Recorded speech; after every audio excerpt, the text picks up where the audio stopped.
Certos equívocos são extremamente elucidativos do que acontece no Brasil.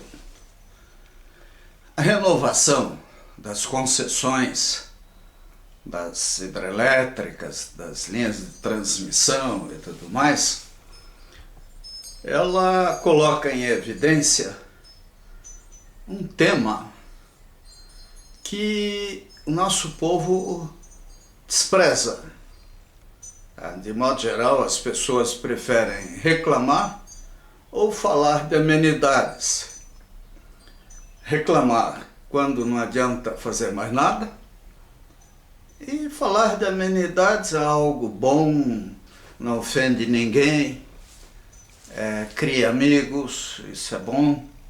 Quem que não gosta disso, não é mesmo? Mas nós precisamos pensar bem no tipo de ambiente que nós vivemos. Eu nasci numa cidade, tinha 50 mil habitantes na época, Blumenau. Hoje o bairro que eu moro tem mais gente do que isso. E a tendência é que as cidades se verticalizem, cresçam e criem uma dependência visceral de sistemas de água, esgoto, iluminação, energia, a segurança, tudo. Mas acima de tudo, uma grande cidade vamos dizer assim, uma instalação complexa que exige dezenas de milhares, se não centenas de milhares de pessoas, dependendo por uma metrópole tamanho de São Paulo, por exemplo, trabalhando para que revezamento, para que o indivíduo habite seu cubículo, que ele chama de apartamento, né? Trabalhe em outro, se divirta em algum salão, vá de um canto ao outro, e com a nostalgia do verde, de tudo aquilo que ele perdeu nesses aglomerados gigantescos, essas monstrópolis modernas. Agora, concessões, né? De acordo com a nossa prolixa, gigantesca Constituição Federal, a União tem atribuições que são discutíveis, como é o caso, por exemplo, da distribuição de energia elétrica, a subtransmissão de energia elétrica, uma pequena geração. Não tem nada com isso. Esse assunto local, que poderia ter em cada região, não estado, porque nossos estados são absolutamente desuniformes. Nas regiões há uma certa dimensão que permite até sustentar estruturas mais sofisticadas, né? De inteligência, e aí elas, com mais autonomia, decidirem tarifas, tecnologia, organização e tudo mais. Mas vamos ao Brasil do jeito que ele é. A medida provisória 579, para variar na forma de medida provisória, o que é absolutamente ruim, porque as medidas provisórias têm prazo, tem validade imediata, mas tem prazo para... umas coisas que só o Brasil é capaz de inventar, né? Essa tal de medida provisória, né, ela criou um banzé no setor elétrico. As empresas de transmissão têm mais facilidade até de avaliar custos e redução de contratos, coisas assim, que estão lidando com instalações estáticas, onde é muito fácil ver tudo isso.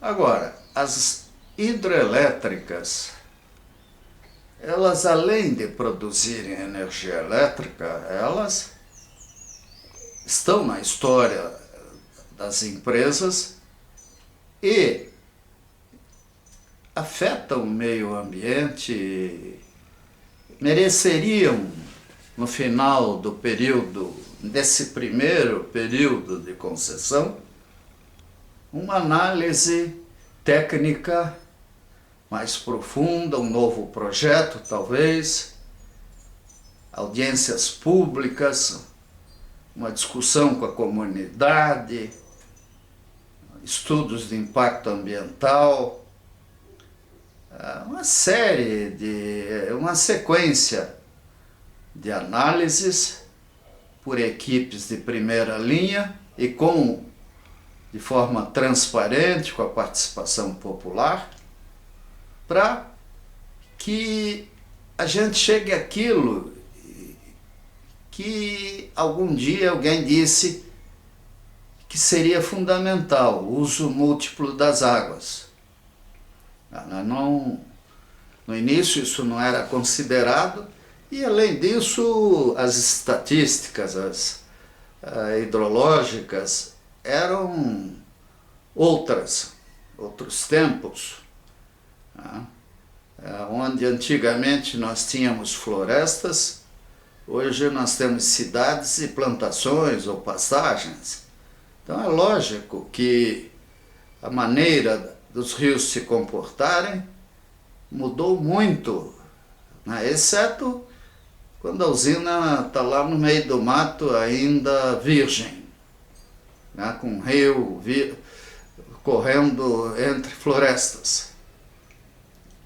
Então, essa mudança e novas técnicas, tecnologias, ideais, visões da energia, do uso da energia principalmente, deveriam ter sido consideradas já há uns 5 anos atrás, 10 anos atrás, de modo a que, agora que chegamos ao final desse período de concessões, esse primeiro período de concessões, nós tivéssemos convicção do que fazer. E não é só a energia elétrica, não.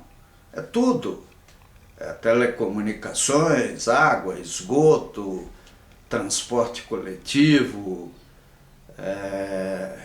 tratamento de água e esgoto, sedentamento de populações.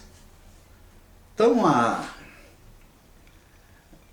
o conceito, a ideia dela vem toda uma sucessão de providências que têm que ser tomadas.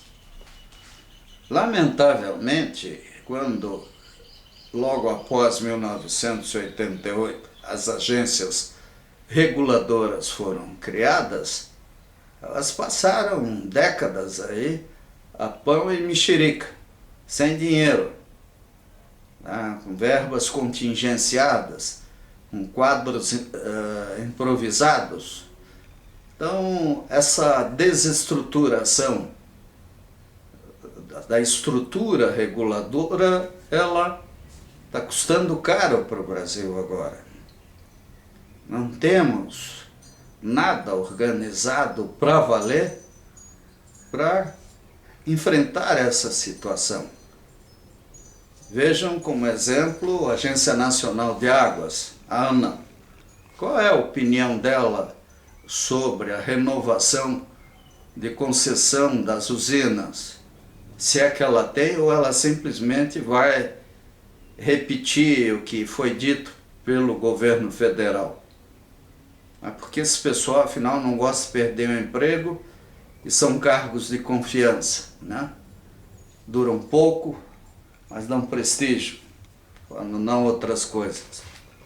Então, a desorganização técnica do Brasil é um espanto, né? A engenharia deu lugar para a economia, para um economês primário até.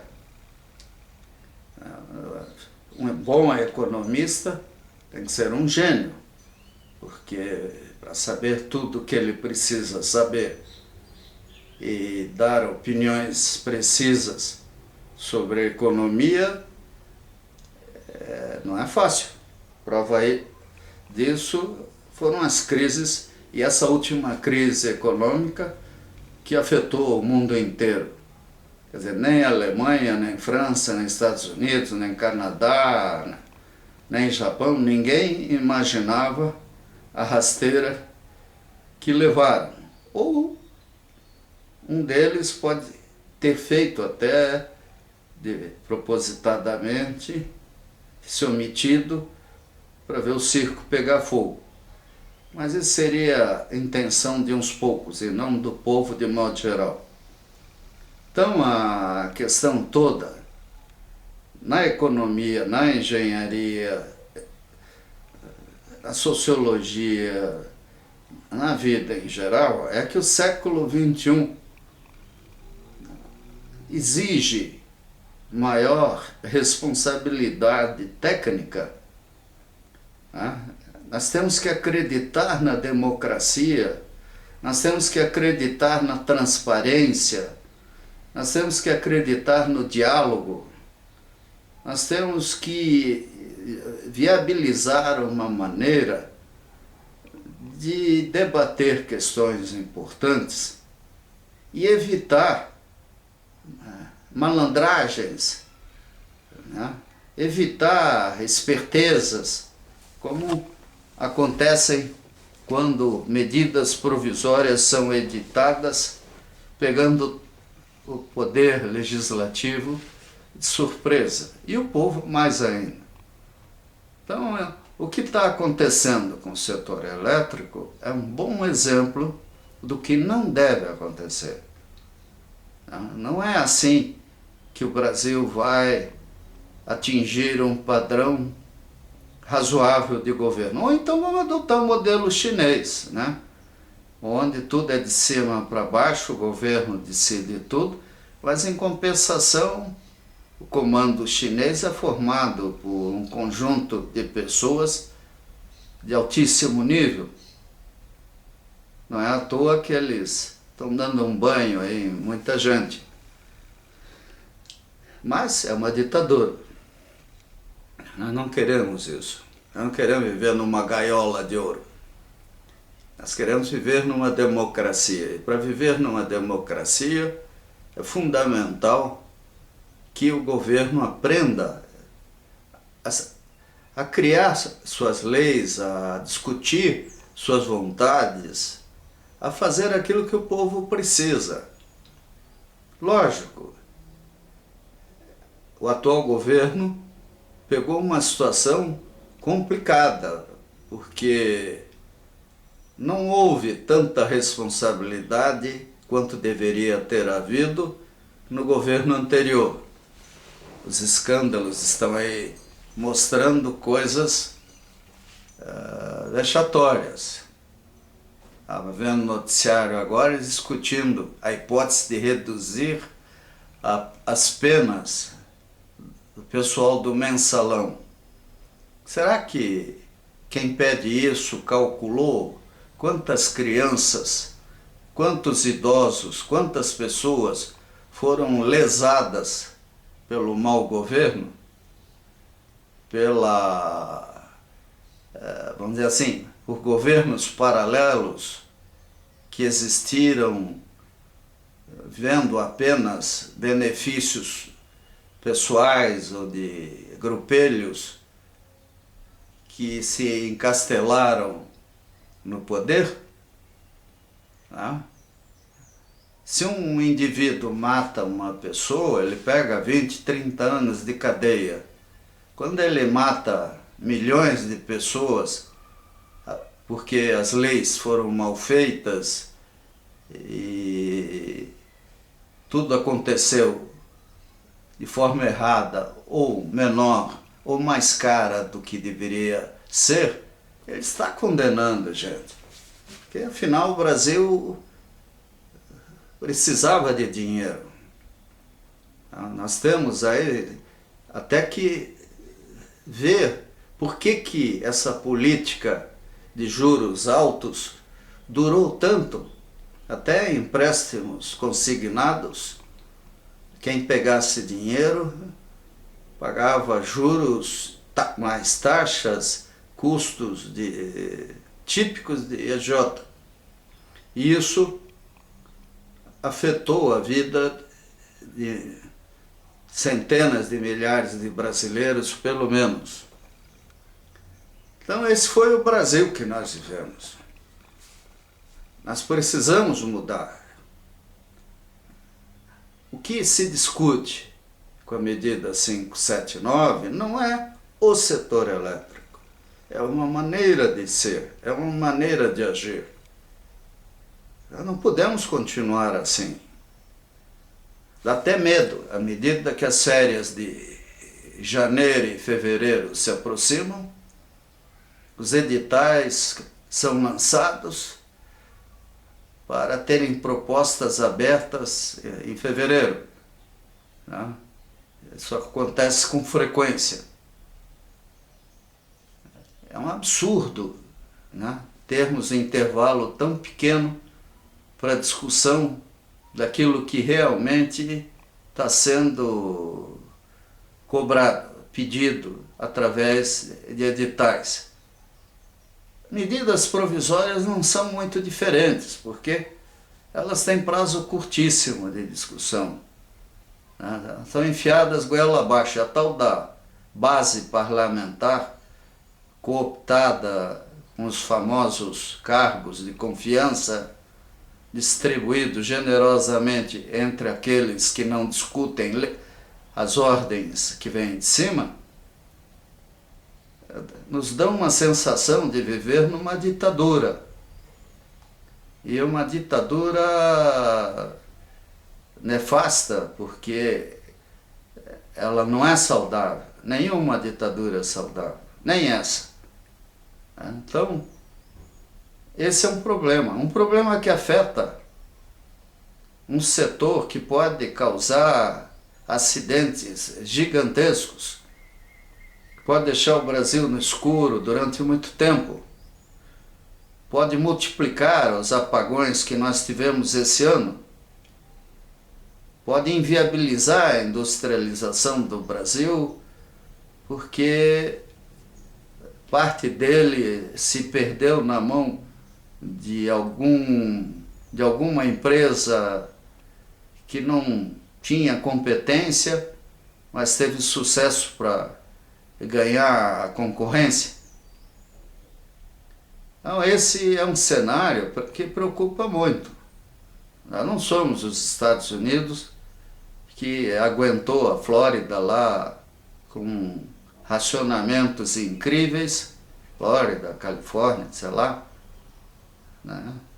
Numa época de idolatria do consenso de Washington, da forma capitalista radical de ver qualquer tipo de atividade humana.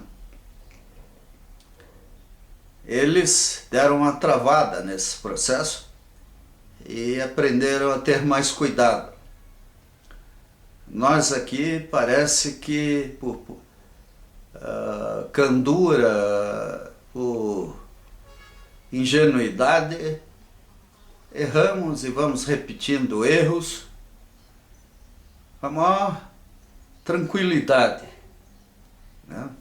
Parece que o nosso povo acredita em milagres e, de fato, muitas vezes nesses últimos anos, quase que por milagre, deixamos de ter situações muito piores,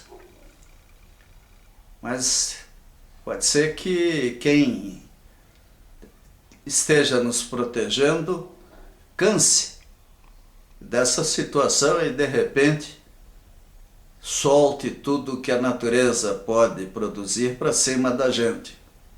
Então nós temos que rever projetos de barragens, nós temos que rever a qualidade da manutenção, o que está sendo entregue ao final da concessão, como é que isso vai ser licitado ou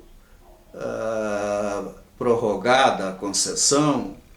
Quer dizer, é justo que cada brasileiro que tenha competência e saiba fazer algo mais do que cantar o hino nacional, analise e veja com cuidado, porque nós, surpreendentemente, vimos uma medida provisória que é tudo menos aquilo que a gente esperava da nossa presidente.